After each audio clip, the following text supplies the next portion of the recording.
तस्य तु सन्न्यासः कर्मणो नोपपद्यते मोहात् तस्य परित्यागः तमसः परिकीर्तितः दुःखमित्येव यत्कर्म कायक्लेशभयात् त्यजेत् सकृत्वा राजसं त्यागं नैव त्यागफलं लभेत् कार्यमित्येव यत्कर्म नियतं क्रियतेऽर्जुन संगं त्यक्त्वा फलं चैव सत्यागः सात्विको मतः. ದಿನನಿತ್ಯ ಮಾಡುವಂತಹ ಎಲ್ಲ ಕೆಲಸಗಳನ್ನು ಬಿಡುವುದು ಎಂದಿಗೂ ಒಳ್ಳೆಯದಲ್ಲ. ಅದನ್ನು ಯಾರು ಕೂಡ ಸೂಚಿಸೋದಿಲ್ಲ.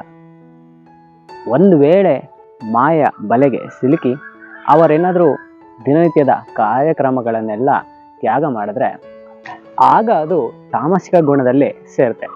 ಅಂಥ ವ್ಯಕ್ತಿಗಳನ್ನು ನಾವು ದಡ್ಡರೆಂದೇ ಸಂಬೋಧಿಸ್ತೇವೆ.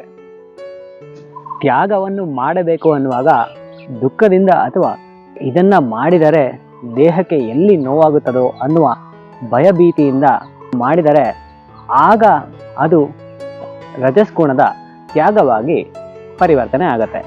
ಮತ್ತು ಇದಕ್ಕೆ ಯಾವುದೇ ರೀತಿಯಾದ ಫಲಗಳು ದೊರಕಲ್ಲ.